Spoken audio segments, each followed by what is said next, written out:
eventualmente, como se faz um trabalho de finanças públicas que eu estou solicitando para vocês. Existe ali no procedimento para a entrega do trabalho final, lá nos últimos itens, nos últimos tópicos, um modelo da tarefa. Então, o aluno tem 7 itens que ele deve apresentar: referência bibliográfica do texto analisado, a síntese do texto, a tese do autor, os argumentos, os recursos que sustentam a argumentação, o parecer que vocês devem fazer e contribuições. Sempre seria interessante dar uma olhada no texto na sala de aula.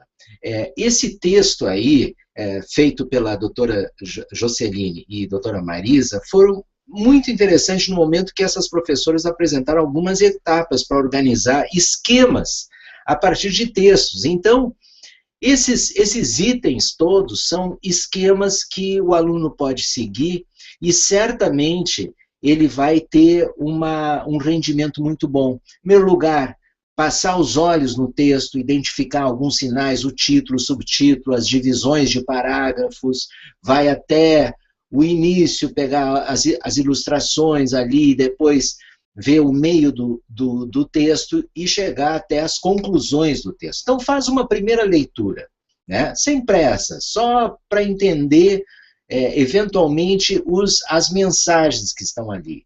Depois tem que entender bem o vocabulário, né? Se tiver eventualmente alguma palavra desconhecida, vai atrás do significado daquelas palavras.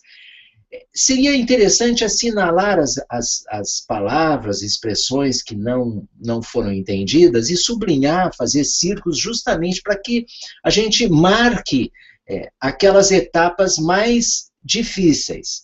E aí é interessante verificar se o autor usou, diretamente ou indiretamente, algumas citações, colocou outras vozes, a gente chama, né? outras bibliografias, que essas bibliografias ajudaram ele no texto.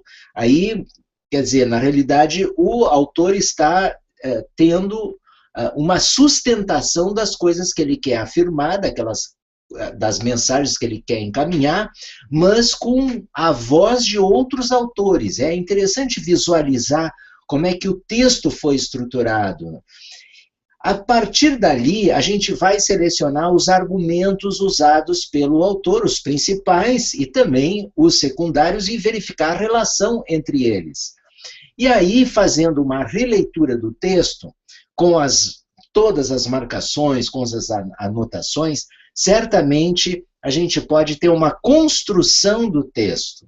A gente vai testar a leitura, as hipóteses, a gente vai procurar indagar por que o autor se deu o trabalho de escrever esse texto, qual era a ideia do autor, para quem que ele está se dirigindo, quais os efeitos dessa ideia em mim, será que eu aceito essas ideias, será que as conclusões do texto me autorizam a aceitar aquelas ideias que o autor está colocando? Tudo isso vocês têm que pensar, quer dizer, aí vocês podem organizar aquelas tarefas que eu coloquei, aquelas 7 tarefas, né, para poder me relatar, me apresentar, que vocês entenderam bem. Eu acho que nesse sistema, com esses encaminhamentos que eu estou fazendo, certamente vocês vão bem. Porque o primeiro item é simplesmente uma referência bibliográfica, depois é um resumo do texto, vocês devem colocar a tese do autor, que no terceiro item, que muitas vezes está até no título. Depois vocês vão ver quais são os argumentos que utilizam a defesa da tese, porque se o título tem uma tese, ele apresenta alguns argumentos que defendem essa tese.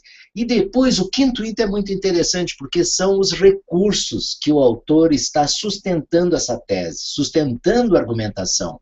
Ele está citando, ele está usando dados, números, ele está usando fontes de pesquisa, né? Esse seria o quinto item. O sexto item seria uma contribuição de vocês, no sentido de dar um parecer. Vocês vão falar se aquilo ali serviu para vocês, se o texto conseguiu encaminhar uma ideia adequada daquele tema, né? E em sétimo lugar e último lugar, vocês podem adicionar algumas contribuições ao texto, eventualmente algum gráfico, alguma figura atualizada, algum estudo que vocês querem colocar que atualize esse texto. Eu acho que fazendo assim, certamente vocês vão apresentar um excelente trabalho.